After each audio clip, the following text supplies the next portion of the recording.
Era el ministro Garabal. Vamos. ¿Cómo le va, ministro? ¿Qué tal? Buenas noches. Gracias por estar. No, un gusto estar acá.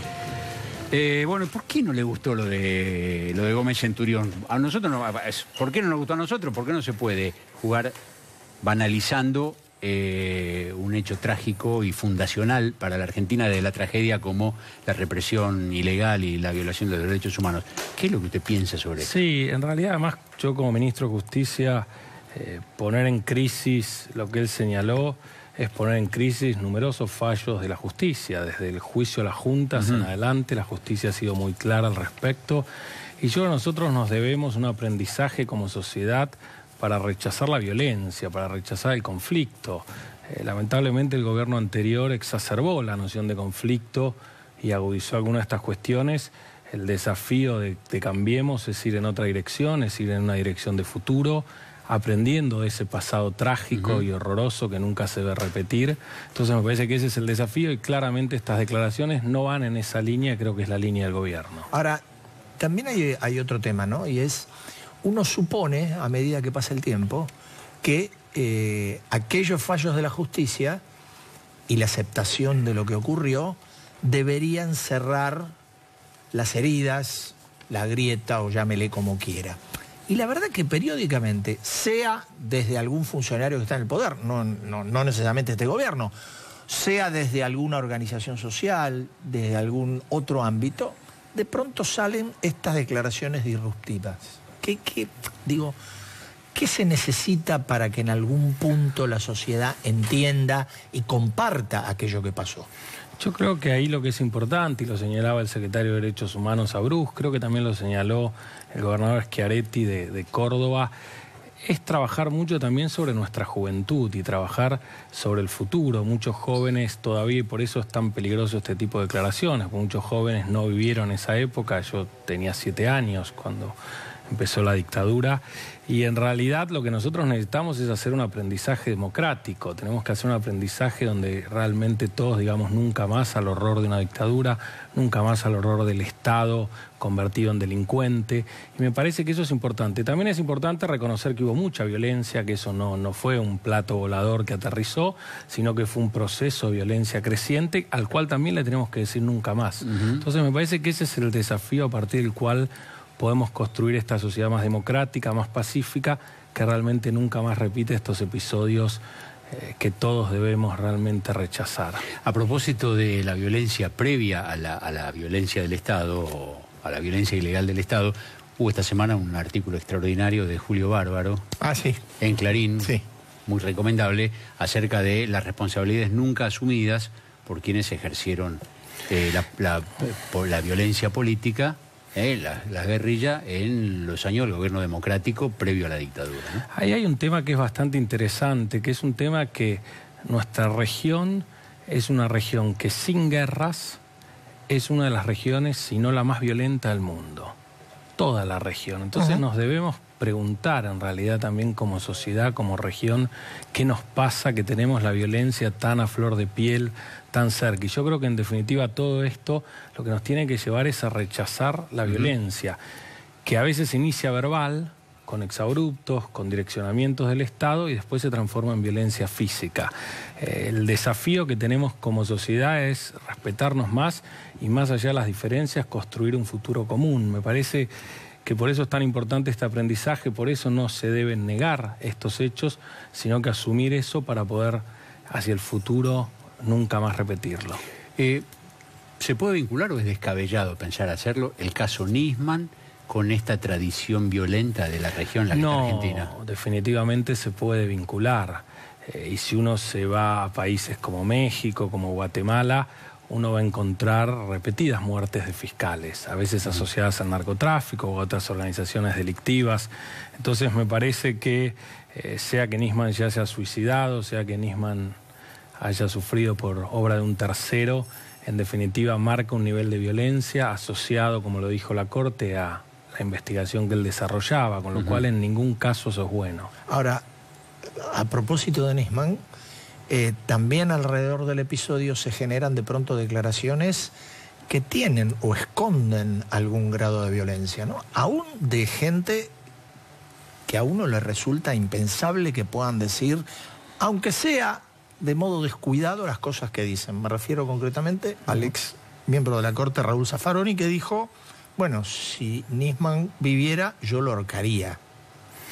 Sí, yo escuché las declaraciones, yo le sacaría la connotación, digamos, primera de violencia, pero en el fondo parecía una tomada de pelo, y en cualquier caso es una falta de respeto. Estamos hablando de una persona que murió en circunstancias trágicas, que tiene una familia, que desempeñaba una función central en la justicia. Entonces me parece que también esto tiene que ver con el respeto y con esta mirada que tenemos que tener como sociedad, ¿no? De empezar ese tipo de cuestiones, ser mucho más cuidadosos, ser mucho más prudentes.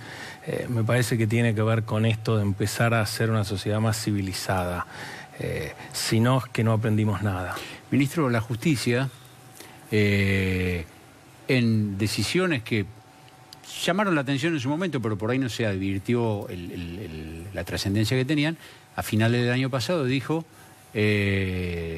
la causa de la denuncia de Nisman sale del juez que la tenía, que era Rafecas, sale del ámbito de la sala de la Cámara Federal que la tenía, que era la de Frailer Ballestero, va para otro lado. La causa la tiene hoy el juez Lijo, de la denuncia de Nisman de encubrimiento, contra Cristina y otros por el caso AMIA. El juez Lijo ha decidido ir adelante con las 49, 50 medidas de prueba que había pedido un fiscal. Esto se supone que va a producir una especie de conmoción muy importante en los tribunales, pero también en la política, porque la que esté bajo investigación es una expresidenta. ¿El gobierno qué hace frente a eso? No, ¿Lo mira como lo miramos los periodistas? ¿Interviene de alguna manera? ¿Trata de que no haya mucho ruido? ¿Trata de que haya el mayor ruido posible? ¿Cuál es la actitud? No, la verdad es que el gobierno ha tomado una actitud desde el comienzo de la gestión, que es de respeto al Poder Judicial, de respeto a los jueces, de tomar distancia. Incluso me han criticado muchas veces por esta distancia que hemos tomado, esta neutralidad, que creo que es la que corresponde a un gobierno, es la que corresponde a un Ministerio de Justicia.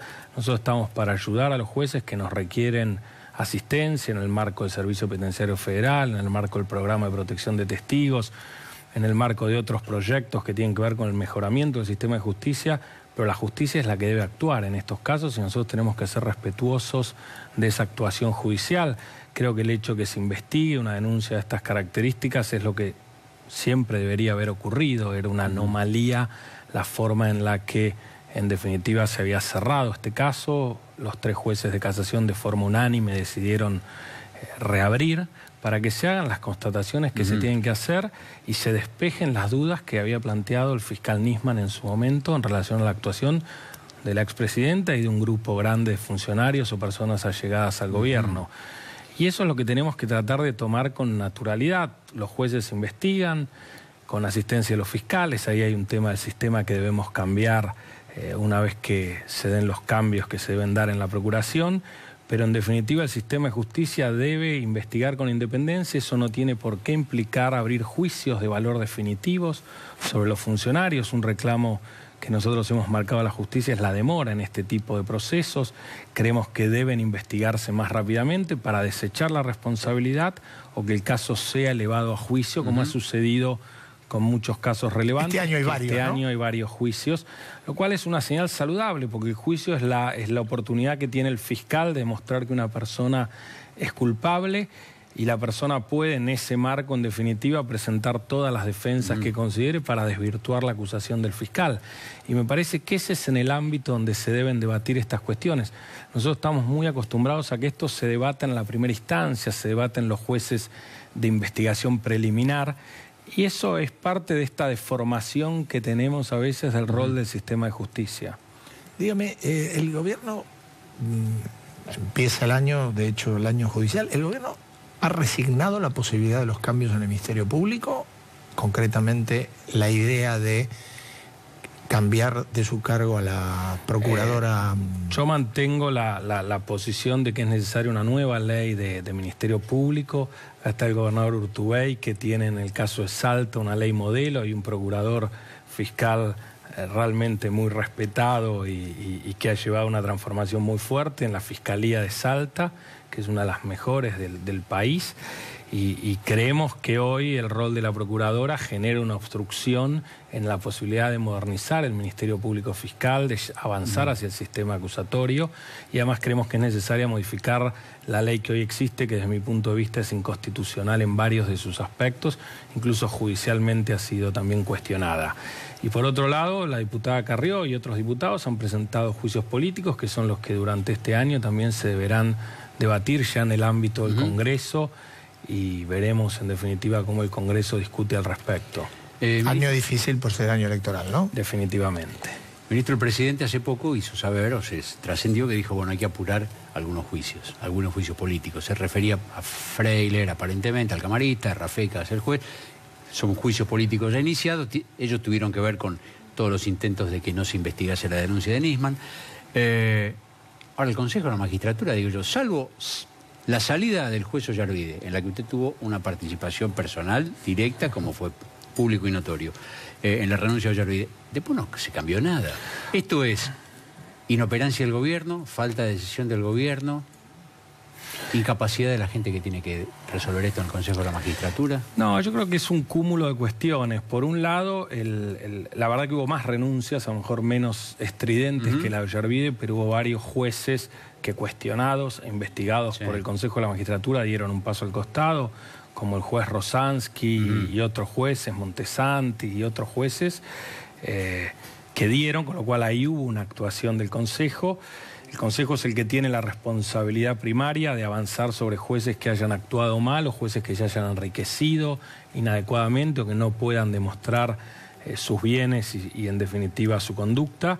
Y en esto tenemos que tener en cuenta que el Consejo de la Magistratura es un órgano complejo. El gobierno no cuenta con mayoría, cuenta con un único representante por el Poder Ejecutivo, 3 representantes por el Congreso, y después se deben hacer acuerdos con representantes de los abogados, con representantes de los jueces, con representantes de la oposición, con lo cual es toda una construcción compleja. Parecida a la que hay en el Congreso, y el gobierno consiguió 70 leyes el año pasado. Sí, pero es como más complejo porque en realidad en el Consejo de la Magistratura, porque es una representación más acotada, ha quedado limitada al oficialismo y a la oposición más cerrada. La oposición kirchnerista es la que hoy mantiene una férrea posición en el Consejo de la Magistratura, y no hay otros opositores, digamos, más razonables o de construcción de consenso, como puede ser algún sector del peronismo disidente o el grupo del Frente Renovador. Entonces, ahí la discusión es bastante más compleja. De todas formas, nosotros entendemos que el Consejo de la Magistratura en este año tiene un desafío enorme, pues también hay que generar una transformación del sistema de justicia muy profunda. Nosotros hemos impulsado el programa Justicia 2020 desde el año pasado, donde se han generado avances realmente muy interesantes con la ley de flagrancia, con una transformación de los juzgados de instrucción y los juzgados correccionales, con juicios unipersonales, un montón de reformas que realmente impactan el sistema de justicia. Nosotros creemos que el Poder Judicial debe modernizarse, debe brindar un mejor servicio a la comunidad y debe tener una agenda de combate a la corrupción y una agenda donde los casos que son resonantes, que todos vemos, sean investigados en tiempo real, sean investigados en plazos razonables y sean llevados a juicio. Y en esto otro tema que me parece que también es importante y que también está incluido en Justicia 2020 es la responsabilidad de las personas jurídicas. Vemos el caso Verdrecht en Brasil y demás. Y en Argentina está en el Congreso hace un año un proyecto que hemos enviado nosotros para que las personas jurídicas que se ven involucradas en este tipo de hechos, más allá de la responsabilidad penal de cada directivo, tengan una responsabilidad como persona jurídica y sean apartadas de participar, por ejemplo, en procesos licitatorios y en otras cuestiones. Entonces, me parece que hay todo un trabajo muy, muy fuerte para hacer en esta materia que el gobierno está impulsando. Nos queda casi nada de tiempo, pero habíamos prometido hablar de esto también. Usted dijo que estamos en el peor de los mundos en temas de seguridad por no ocuparnos de los jóvenes. Sí. Declaración suya. ¿Y esto se arregla bajando la edad de imputabilidad a 14 años? Esto se arregla con muchas cosas. Los problemas de seguridad son integrales. Uno de los temas que hay que resolver, más allá de la edad, es tener un régimen, un sistema de responsabilidad penal juvenil. Nosotros tenemos una ley de Videla, de la dictadura, que ha subsistido todos estos años de democracia, que realmente es una vergüenza nacional, porque eso es lo que ha producido hoy que los jóvenes ingresen al delito, no tengan respuesta estatal y cada vez vayan involucrándose en hechos más graves. Es necesario una intervención estatal activa que los saque a los jóvenes de ese círculo vicioso. Va a dar pie a un larguísimo debate. Sin duda que empezó el día de hoy con más de 200 personas en el Ministerio de Justicia y más de 2.000 personas participando online a través de Justicia 2020. Gracias, ministro. Muchas gracias a ustedes, muy amables. Nos encontramos en poquitos segundos. Nos espera Juan Manuel Urtubey, el gobernador de Salta.